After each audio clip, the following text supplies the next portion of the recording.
Hello friends, आपका स्वागत है रोहित रेलवे TM4 में। अगर आप लोग भी जनरल कंपटीशन की तैयारी करते हैं तो इस वीडियो को पूरा देखिएगा। और ये सभी प्रश्न साइंस के प्रश्न हैं दोस्तों। तो चलिए आज की क्लास को स्टार्ट करते हैं।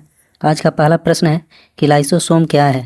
ये लाइसोसोम है क्या दोस्तों? तो ये पाचन केंद्र है और इसी को बोला जाता है दोस्तों आत्महत्या की थैली। आत्महत्या की थैली किसको बोला जाता है? तो लाइसोसोम को। ठीक है, ये क्या है दोस्तों? तो ये पाचन केंद्र है। आगे बढ़ते हैं। अगला नंबर प्रश्न है कि गुणसूत्र की संख्या सबसे कम किसमें होती है? गुणसूत्र की संख्या सबसे कम किसमें होती है? गुणसूत्र को इंग्लिश में बोला जाता है दोस्तों क्रोमोसोम। ये सबसे कम संख्या ये दोस्तों जीवाणु में होता है। तो इसका राइट आंसर ऑप्शन ए हो जाएगा, जीवाणु। इसको इंग्लिश में बैक्टीरिया बोला जाता है।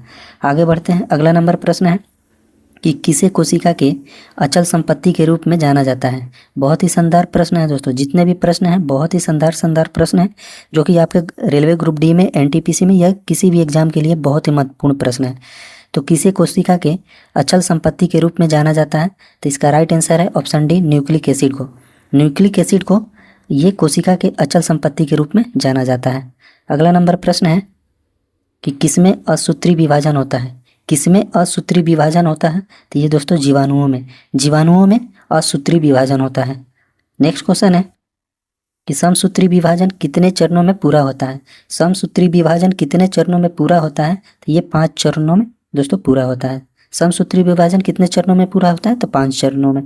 अगला प्रश्न है कि मानव में गुणसूत्रों की संख्या कितनी होती है? मानव में गुणसूत्रों की संख्या कितनी होती है? तो ये 46। ठीक है दोस्तों, कितना होता है? 46।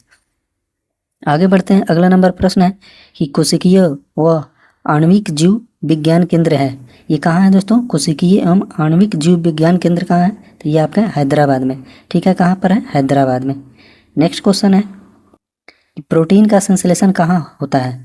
प्रोटीन का संश्लेषण कहाँ होता है? तो ये राइबोसोम में। प्रोटीन का संश्लेषण राइबोसोम में होता है। नेक्स्ट क्वेश्चन है कि अनुवंशिकी उत्परिवर्तन होता है। अनुवंशिकी उत्परिवर्तन कहाँ होता है दोस्तों? तो ये आपके क्रोमोसोम में। अनुवंशिकी उत्परिवर्तन कहाँ होता है? तो ये आपके क्रोमोसोम में।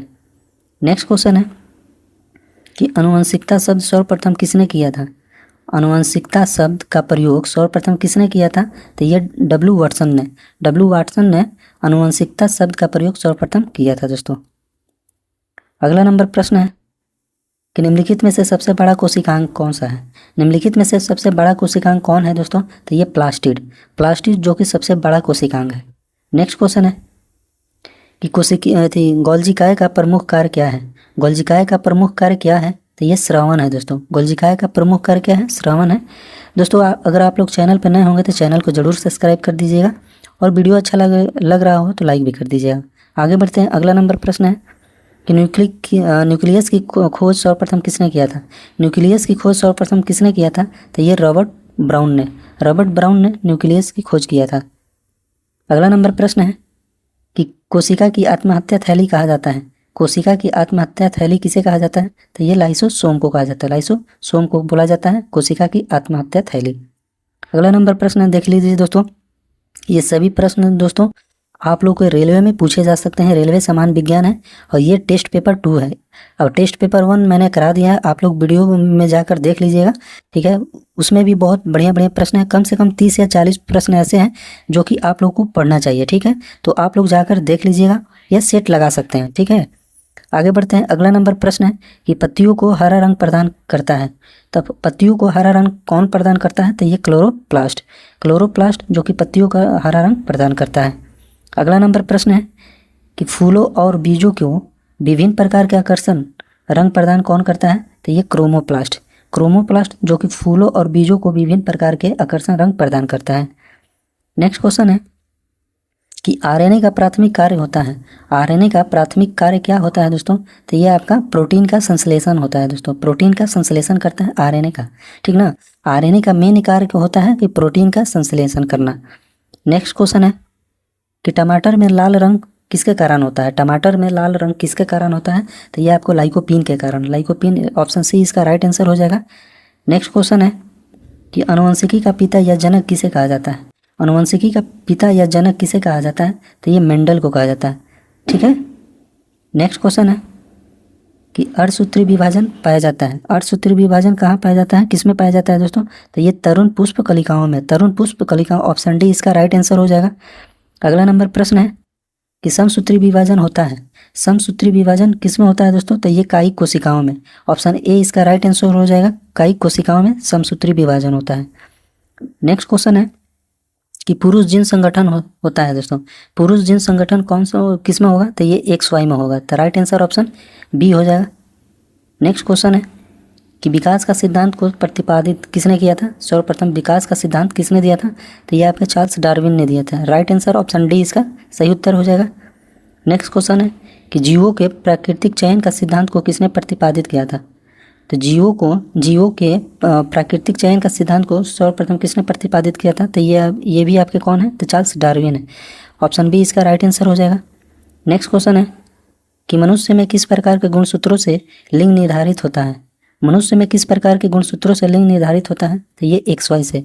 राइट आंसर ऑप्शन ए हो जाएगा। नेक्स्ट क्वेश्चन है कि उत्परिवर्तन का सिद्धांत सर्वप्रथम किसने दिया? उत्परिवर्तन का सिद्धांत किसने दिया था? तो ये हुगो डी व्रिज ने उत्परिवर्तन का सिद्धांत दिया था। दोस्तों चैनल पर नए होंगे तो चैनल को जरूर सब्सक्राइब कर दीजिएगा, और वीडियो अच्छा लग रहा हो तो वीडियो को लाइक करिएगा और दोस्तों में शेयर भी कर दीजिएगा, और कमेंट जरूर करिएगा कि आप लोग को ये क्लास कैसा लग रहा है। आगे बढ़ते हैं। अगला नंबर प्रश्न है कि हल्दी में पीला रंग किसके कारण होता है? हल्दी में पीला रंग किसके कारण होता है? तो ये जेंथोफिल के कारण। ऑप्शन सी इसका राइट आंसर हो जाएगा। नेक्स्ट क्वेश्चन है कि प्रकाश संश्लेषण में सहायक होता है। प्रकाश संश्लेषण में सहायक कौन होता है दोस्तों? तो ये आपको क्लोरोप्लास्ट होता है। ये क्लोरोप्लास्ट होता है दोस्तों। ऑप्शन ए इसका राइट आंसर हो जाएगा।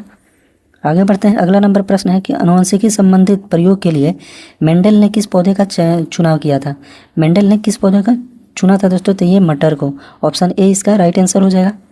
अगला प्रश्न है कि लाइसोसोम की खोज किसने की थी? तो ये डी दुबे ने किया था लाइसोसोम की खोज। नेक्स्ट क्वेश्चन है कि एक जीन एक एंजाइम का सिद्धांत को किसने दिया? यानी एक जीन एक एंजाइम सिद्धांत को किसने प्रतिपादित किया था? तो ये वेडल एंड टैटम ने एक जीन एक एंजाइम का सिद्धांत दिया था दोस्तों। अगला नंबर प्रश्न है कि डीएनए का डबल हेलिक्स मॉडल किसने दिया था? डीएनए का डबल हेलिक्स मॉडल किसने दिया था? तो इसका सही उत्तर है ये वाटसन एंड क्रिक ने और डीएनए का डबल हेलिक्स मॉडल दिया था दोस्तों। अगला नंबर प्रश्न है कि राइबोसोम किसके बने होते हैं? राइबोसोम किसके बने होते हैं? तो राइबोसोम आपके आरएनए और प्रोटीन के बने होते हैं। याद रखिएगा दोस्तों, बहुत ही शानदार प्रश्न है कि राइबोसोम किसके बने होते हैं? तो ये आरएनए और प्रोटीन के बने होते हैं। नेक्स्ट क्वेश्चन है, ये सभी प्रश्न दोस्तों साइंस के हैं और किसी भी एग्जाम में पूछे जा सकते हैं। ये नहीं कि केवल रेलवे में, आपके एसएससी एग्जाम में भी, स्टेट पुलिस एग्जाम में, या किसी भी एग्जाम के लिए ये बहुत ही महत्वपूर्ण प्रश्न है। तो आप लोग वीडियो को पूरा देखिएगा, ठीक है। अगला नंबर प्रश्न है कि कोशिका का एटम बम कहा जाता है। तो ये कोशिका का एटम बम दोस्तों लाइसोसोम को बोला जाता है, कोशिका का एटम बम। ये भी बहुत बढ़िया प्रश्न है। नेक्स्ट क्वेश्चन है कि जीन बने होते हैं। जीन किसके बने होते हैं दोस्तों? तो ये पॉलीन्यूक्लियोटाइड के बने होते हैं। जीन किसके बने होते हैं? तो पॉलीन्यूक्लियोटाइड के बने होते हैं जीन। अगला नंबर प्रश्न है कि जीन की उत्पत्ति किस काल में हुई थी? जीन की उत्पत्ति किस काल में हुई थी? तो ये प्री कैम्ब्रियन काल में हुई थी। ऑप्शन सी इसका राइट आंसर हो जाएगा। अगला नंबर प्रश्न है, इस वीडियो का लास्ट क्वेश्चन है दोस्तों कि आनुवंशिकता की मूल इकाई क्या है? आनुवंशिकता की मूल इकाई क्या है दोस्तों? तो ये आपका जीन है दोस्तों। आनुवंशिकता की मूल इकाई क्या है? तो जीन है। तो इसका राइट आंसर ऑप्शन ए हो जाएगा। आप लोग जरूर कमेंट में बताइएगा जरूर दोस्तों कि आप लोग को ये क्वेश्चन या आप लोग को ये क्लास कैसा लग रहा है, ठीक है। आप लोग जितने भी साइंस के प्रश्न हैं, चाहे आपके हिस्ट्री का भी प्रश्न होगा दोस्तों, मैं वो कराऊंगा, चाहे प्रीवियस ईयर क्वेश्चन पेपर, चाहे मॉडल सेट प्रैक्टिस, सभी दोस्तों आप लोग को करा दूंगा, ठीक है। बस आप लोग वीडियो को पूरा देखिएगा और दोस्तों में शेयर भी करिएगा। बहुत ही शानदार प्रश्न लेकर आएंगे दोस्तों, ठीक है। तो आज के वीडियो में इतना ही। जय हिंद।